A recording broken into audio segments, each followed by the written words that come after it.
घृणी सूर्याय नमः। आप सभी का हमारे YouTube चैनल पर हार्दिक स्वागत है। आज ज्येष्ठ मास महात्म्य में आप सुनेंगे सूर्य नारायण की रथ यात्रा का फल, रथ सप्तमी तथा भगवान सूर्य की महिमा का वर्णन, और आप सुनेंगे इसके साथ ही भगवान सूर्य द्वारा योग का वर्णन और ब्रह्मा जी द्वारा दिंडी को दिया गया क्रिया योग का उपदेश। आज के अध्याय में दिंडी के वृतांत में आपको बहुत ही सुंदर कथा सुनने को मिलेगी, तो उम्मीद करती हूँ आप इस वीडियो को लास्ट तक जरूर देखेंगे। और आज के लिए आपका प्रश्न है कि भगवान सूर्य नारायण के रथ में कितने घोड़े होते हैं? आप प्लीज कमेंट बॉक्स में जरूर बताइएगा। तो रसपान करते हैं आज के अध्याय का। श्री ब्रह्मा जी कहते हैं, हे महादेव, इस प्रकार अमित ओजस्वी भगवान भास्कर की रथ यात्रा करने वाला और दूसरे से करवाने वाला व्यक्ति परार्ध वर्षों तक अर्थात ब्रह्मा जी की आधी आयु तक सूर्यलोक में वास करता है। उस व्यक्ति के कुल में न कोई दरिद्र होता है और न कोई रोगी। सूर्य भगवान के अभ्यंग के लिए घी समर्पण करने वाले तथा अनेक प्रकार का तिलक करने वाले व्यक्ति को सूर्यलोक की प्राप्ति होती है। गंगा आदि तीर्थों से जल लाकर जो सूर्य नारायण को स्नान कराता है वह वरुण लोक में निवास करता है। लाल रंग का भात और गुड़ का नैवेद्य समर्पित करने वाला व्यक्ति प्रजापति लोक को प्राप्त करता है। भक्ति पूर्वक सूर्य नारायण को स्नान कराकर पूजन करने वाला व्यक्ति सूर्य लोक में निवास करता है। जो व्यक्ति सूर्य देव को रथ चढ़ाता है, रथ के मार्ग को पवित्र करता और पुष्प तोरण पताका आदि से सजाता है, वह वायु लोक में निवास करता है। जो व्यक्ति नृत्य गीत आदि के द्वारा वृहद उत्सव मनाता है, वह सूर्य लोक को प्राप्त करता है। जब सूर्य देव रथ पर विराजमान होते हैं, उस दिन जागरण करने वाला पुण्यवान व्यक्ति निरंतर आनंद प्राप्त करता है। जो व्यक्ति भगवान सूर्य की सेवा आदि के लिए व्यक्ति को नियोजित करता है अर्थात आमंत्रित करता है, वह सभी कामनाओं को प्राप्त कर सूर्यलोक में निवास करता है। रथारूढ़ भगवान सूर्य का दर्शन करना तो बहुत ही बड़े सौभाग्य की बात है। जब रथ की यात्रा उत्तर अथवा दक्षिण दिशा की ओर होती है, उस समय दर्शन करने वाला व्यक्ति धन्य होता है। और जिस दिन रथ यात्रा हो उसके साल भर बाद उसी दिन पुनः रथ यात्रा करनी चाहिए। यदि वर्ष के बाद यात्रा ना करा सके तो 12वें वर्ष अतिशय उत्साह के साथ उत्सव संपन्न कर यात्रा संपन्न करानी चाहिए। बीच में यात्रा फिर नहीं करानी चाहिए। इस बीच इंद्रध्वज के उत्सव में भी यदि विघ्न हो जाए तो 12 वर्ष में ही उसे संपन्न करना चाहिए, उससे पहले नहीं। जो व्यक्ति रथ यात्रा की व्यवस्था करता है वह इंद्रादि लोकपाल के सायुज्य को प्राप्त करता है। और यात्रा में विघ्न करने वाले व्यक्ति मंदेह जाति के राक्षस हो जाते हैं। सूर्य नारायण की पूजा किए बिना जो अन्य देवताओं की पूजा करता है वह पूजा ही निष्फल है। रथ यात्रा के समय जो सूर्य नारायण का दर्शन करता है वह निष्पाप हो जाता है। षष्ठी, सप्तमी, पूर्णिमा, अमावस्या और रविवार के दिन दर्शन करने से बहुत पुण्य होता है। आषाढ़, कार्तिक और माघ की पूर्णिमा को दर्शन करने से अनंत पुण्य की प्राप्ति होती है। इन तीनों मासों में भी रथ यात्रा करनी चाहिए और इनमें भी कार्तिकी अर्थात कार्तिक पूर्णिमा को विशेष फलदायक होने से महाकार्तिकी कहा गया है। इन समयों में उपवास कर जो भक्ति पूर्वक भगवान की आराधना करता है और व्रत रखता है वह सद्गति को प्राप्त होता है। संसार पर अनुग्रह करने के लिए प्रतिमा में स्थित होकर सूर्यदेव स्वयं पूजन ग्रहण करते हैं। और जो व्यक्ति मुंडन कराकर स्नान, जप, होम, दान आदि करता है वह दीक्षित हो जाता है। सूर्य भक्त को अवश्य ही मुंडन भी कराना चाहिए। जो व्यक्ति इस प्रकार दीक्षित होकर सूर्य नारायण की आराधना करता है वह परम गति को प्राप्त होता है। महादेव जी, इस रथ यात्रा के विधान का मैंने वर्णन किया। इसे जो भी पढ़ता है, सुनता है, वह सभी प्रकार के रोगों से मुक्त हो जाता है और विधि पूर्वक रथ यात्रा का संपादन करने वाला व्यक्ति सूर्यलोक को जाता है। रथ सप्तमी तथा भगवान सूर्य की महिमा का वर्णन भी अब आप सुनिए। श्री ब्रह्मा जी कहते हैं, हे रुद्र, माघ मास के शुक्ल पक्ष की षष्ठी तिथि को उपवास करके गंध आदि उपचारों से भगवान सूर्य नारायण की पूजा कर रात में उनके सामने शयन करना चाहिए। सप्तमी में प्रातःकाल विधि पूर्वक पूजा करें और उदारता पूर्वक ब्राह्मणों को भोजन कराएं। इस प्रकार से 1 वर्ष तक सप्तमी को व्रत रखकर रथ यात्रा करें। कृष्ण पक्ष में तृतीया तिथि को एक भुक्त, चतुर्थी को नक्त व्रत, पंचमी को अयाचित व्रत, षष्ठी को पूर्ण उपवास तथा सप्तमी को पारण करें। रथस्थ भगवान सूर्य की भलीभांति पूजा कर स्वर्ण तथा रत्नादि से अलंकृत तथा तोरण पताकाओं से सुसज्जित रथ में सूर्य नारायण की प्रतिमा की स्थापना कर ब्राह्मण की पूजा करके उसका दान कर देना चाहिए। स्वर्ण के भाव में चांदी, ताम्र, आटे आदि का रथ बनाकर आचार्य को दान करें। हे महादेव, यह सप्तमी तिथि बहुत ही उत्तम है। पापों का हरण करने वाली इस रथ सप्तमी को, जो कि माघ मास की सप्तमी तिथि होती है, उस दिन भगवान सूर्य के निमित्त किया गया स्नान, दान, होम, पूजा आदि सत्कर्म 1000 गुना फलदायक हो जाता है। साथ ही ज्येष्ठ मास की सप्तमी तिथि को, जिसे भानु सप्तमी कहा जाता है, इस दिन जो भी भक्त विधि विधान से सत्कर्म करता है, भगवान सूर्य नारायण की पूजा करता है, उसके जन्मों जन्मों के पापों का नाश हो जाता है। इस सप्तमी के महात्म्य का भक्ति पूर्वक श्रवण करने वाला व्यक्ति ब्रह्म हत्या के पाप से भी मुक्ति पा जाता है। सुमंतु मुनि ने कहा, हे राजन, इस प्रकार रथ यात्रा का विधान बताकर ब्रह्मा जी अपने लोक को चले गए और रुद्र देवता भी अपने धाम को चले गए। अब आप और क्या सुनना चाहते हैं, ये भी बताइए। राजा शतानीक कहने लगे, हे महाराज, सूर्य देव के प्रभाव का मैं कहाँ तक वर्णन करूं, क्योंकि उन्हीं के अनुग्रह से युधिष्ठिर आदि मेरे पितामहों को सभी प्रकार का दिव्य भोजन प्रदान करने वाला अक्षय पात्र मिला था, जिससे वन में भी वे ब्राह्मणों को संतुष्ट किया करते थे। जिन भगवान सूर्य की देवता, ऋषि, सिद्ध तथा मनुष्य आदि निरंतर आराधना करते हैं तथा उन भगवान भास्कर के महात्म्य को अनेकों बार सुनते हैं, किंतु मुझे उनका महात्म्य अनेकों बार सुनते सुनते भी तृप्ति नहीं होती। जिनसे ये संपूर्ण विश्व उत्पन्न हुआ है तथा जिनके उदय होने से ही सारा संसार चेष्टावान होता है, जिनके हाथों से लोक पूजित ब्रह्मा जी और विष्णु तथा ललाट से शंकर जी उत्पन्न हुए हैं, उनके प्रभाव का वर्णन भला कौन कर सकता है। अब मैं ये सुनना चाहता हूँ कि जिस मंत्र, स्तोत्र, दान, स्नान, जप, पूजन, होम, व्रत तथा उपवास आदि कर्मों के करने से भगवान सूर्य प्रसन्न होकर सभी कष्टों को निवृत्त करते हैं, अर्थात दूर करते हैं और संसार सागर से मुक्त करते हैं, आप उन्हीं उत्तम मंत्र, स्तोत्र, रहस्य, विद्या, पाठ, व्रत आदि को बताइए, जिनसे भगवान सूर्य का कीर्तन हो और जिह्वा धन्य हो जाए, क्योंकि जिह्वा भी वही धन्य होती है जो भगवान सूर्य का स्तवन करती है। सूर्य की आराधना के बिना ये शरीर तो व्यर्थ है। एक बार भी सूर्य नारायण को प्रणाम करने से प्राणी का भवसागर से उद्धार हो जाता है। रत्नों का आश्रय मेरु पर्वत, आश्रयों का आश्रय आकाश, तीर्थों का आश्रय गंगा और अन्य सभी देवताओं के आश्रय भगवान सूर्य हैं। हे मुने, इस प्रकार अनंत गुणों वाले भगवान सूर्य के महात्म्य को मैंने बहुत बार सुना है। देवगण भी भगवान सूर्य की ही आराधना करते हैं, ये भी मैंने सुना है। अब मेरा यही दृढ़ संकल्प है कि संपूर्ण प्राणियों के हृदय में निवास करने वाले तथा स्मरण मात्र से समस्त पाप तापों को दूर करने वाले भगवान सूर्य की भक्ति पूर्वक उपासना कर मैं भी संसार से मुक्त हो जाऊं। अब सुनिए भगवान सूर्य द्वारा योग का वर्णन और ब्रह्मा जी द्वारा दिंडी को दिया गया क्रिया योग का उपदेश। सुमंतु मुनि कहते हैं, हे राजन, ऋषियों को जिस प्रकार ब्रह्मा जी ने सूर्य नारायण की आराधना के विधान का उपदेश दिया था, उसे मैं सुनाता हूँ, ध्यान पूर्वक सुनो।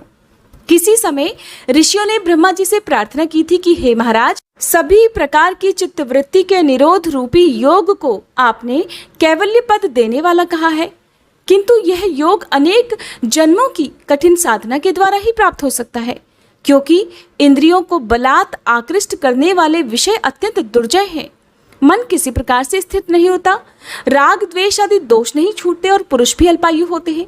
इसलिए योग सिद्धि का प्राप्त होना अतिशय कठिन है। अतः आप ऐसे किसी साधन का उपदेश कीजिए जिससे बिना परिश्रम के ही निस्तार हो सके। तब ब्रह्मा जी कहने लगे, हे मुनीश्वरों, यज्ञ, पूजन, नमस्कार, जप, व्रतोपास और ब्राह्मण भोजन आदि से सूर्य नारायण की आराधना करना ही इसका मुख्य उपाय है। यह क्रिया योग है। मन, बुद्धि, कर्म, दृष्टि आदि से सूर्य नारायण की आराधना में तत्पर रहें।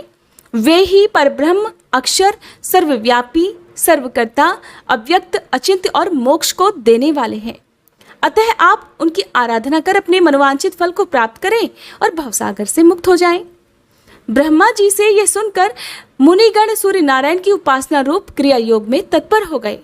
हे राजन, विषयों में डूबे हुए संसार के दुखी जीवों को सुख प्रदान करने वाले सूर्य नारायण के अलावा और कोई भी नहीं है। इसलिए उठते, बैठते, चलते, सोते, भोजन करते हुए सदा सूर्य नारायण का ही स्मरण करें।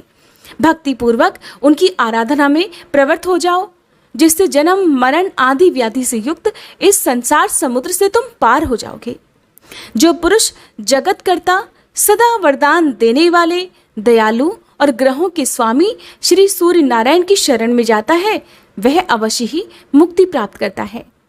सुमंतु मुनि ने इस प्रकार पुनः कहा, हे राजन, प्राचीन काल में दिंडी को ब्रह्म हत्या लग गई थी। उस ब्रह्म हत्या के पाप को दूर करने के लिए उन्होंने बहुत दिनों तक सूर्य नारायण की आराधना और स्तुति की। उससे प्रसन्न होकर भगवान सूर्य उनके पास आए।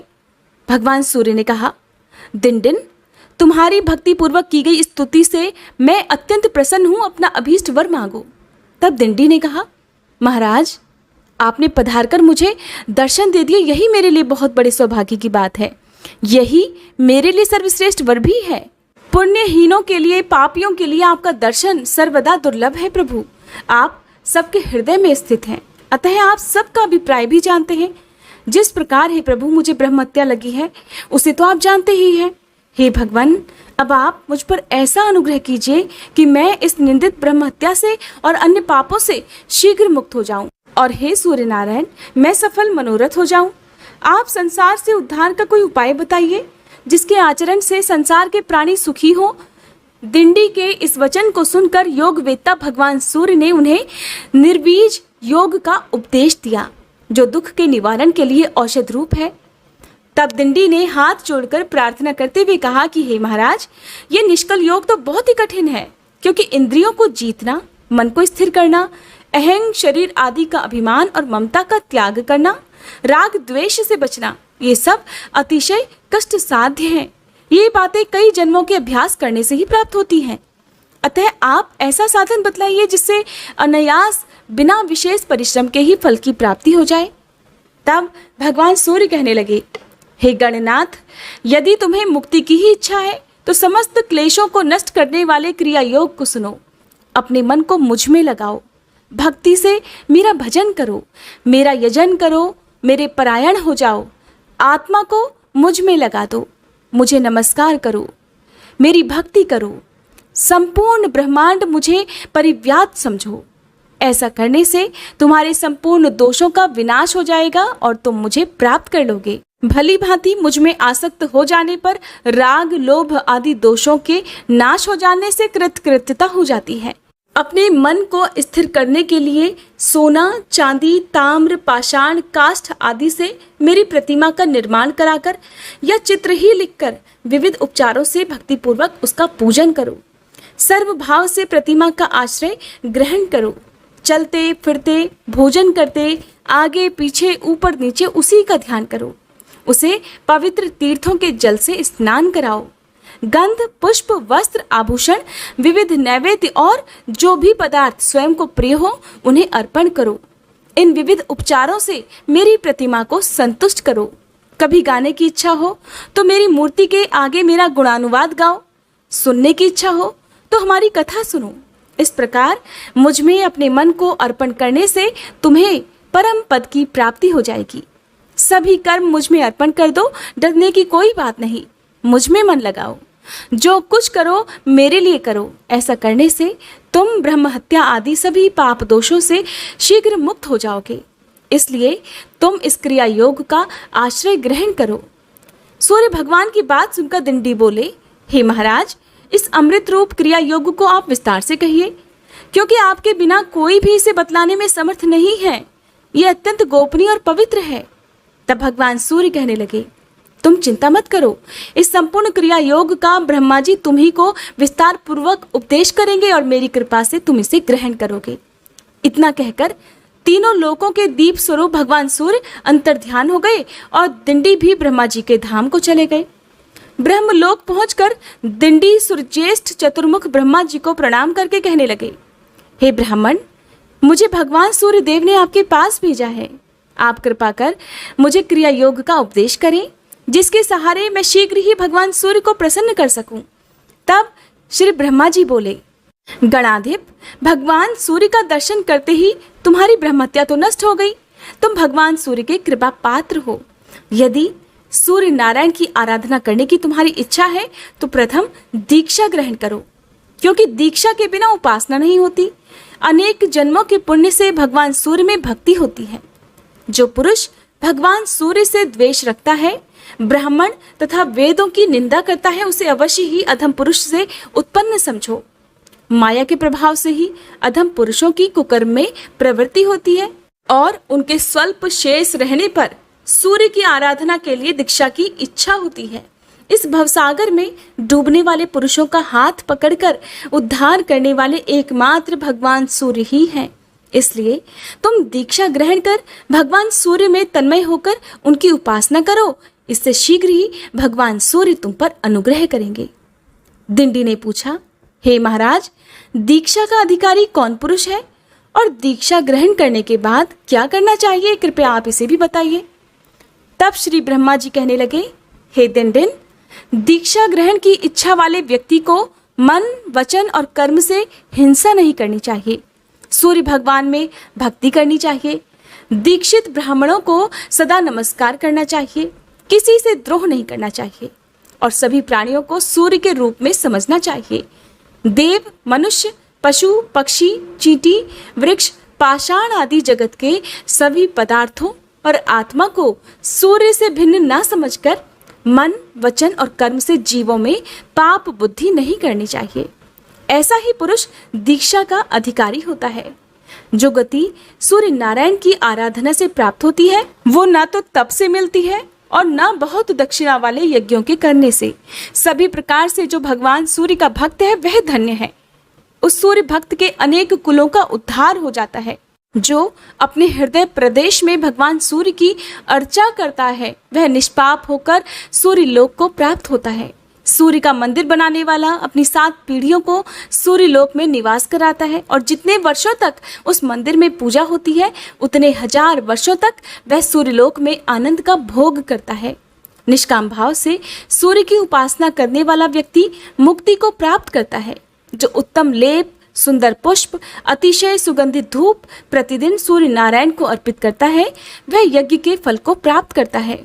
यज्ञ में बहुत सामग्रियों की अपेक्षा रहती है, इसलिए मनुष्य यज्ञ नहीं कर सकते, परंतु भक्ति पूर्वक दूर्वा से भी सूर्य नारायण की पूजा करने से यज्ञ करने से भी अधिक फल की प्राप्ति हो जाती है। इसलिए हे दिंडिन, गंध, पुष्प, धूप, वस्त्र, आभूषण तथा विविध प्रकार के नैवेद्य जो भी प्राप्त हो सके और जो तुम्हें प्रिय हो उन्हें भक्ति पूर्वक सूर्य नारायण को निवेदित करो। तीर्थों के जल, दही, दूध, घी, शक्कर और शहद से उन्हें स्नान कराओ। गीत, वाद्य, नृत्य, स्तुति, ब्राह्मण भोजन, हवन आदि से भगवान को प्रसन्न करो, किंतु सभी पूजाएं भक्ति पूर्वक और विश्वास के साथ होनी चाहिए। मैंने भगवान सूर्य की आराधना करके ही सृष्टि की है। विष्णु उनके अनुग्रह से ही जगत का पालन करते हैं और रुद्र ने उनकी प्रसन्नता से ही इस सृष्टि की संहार शक्ति प्राप्त की है। ऋषिगण भी उनकी ही कृपा प्रसाद को प्राप्त कर मंत्रों का साक्षात्कार करने में समर्थ होते हैं। इसलिए हे दिंडी, तुम भी पूजन, व्रत, उपवास आदि से वर्ष पर्यंत भगवान सूर्य की आराधना करो, जिससे सभी क्लेश दूर हो जाएंगे और तुम शांति प्राप्त करोगे। आज के अध्याय समाप्त हुए। अगले अध्याय में आप जानेंगे भगवान सूर्य के व्रतों के अनुष्ठान तथा उनके मंदिरों में अर्चन पूजन की विधि तथा फल सप्तमी व्रत के फल के बारे में। उम्मीद करती हूँ ये वीडियो आपको पसंद आई होगी। वीडियो अगर अच्छी लगी हो और अगर अभी तक आपने हमारे चैनल को सब्सक्राइब नहीं किया है तो प्लीज़ चैनल को सब्सक्राइब करके बेल आइकन प्रेस करना मत भूलिएगा। दोस्तों, आपको ये कथा कैसी लगी कृपया कमेंट कर ज़रूर बताएं। वीडियो पसंद आया हो तो लाइक करें और शेयर करें। ऐसी ही और भी कथाएं सुनने के लिए चैनल को सब्सक्राइब ज़रूर करें। धन्यवाद।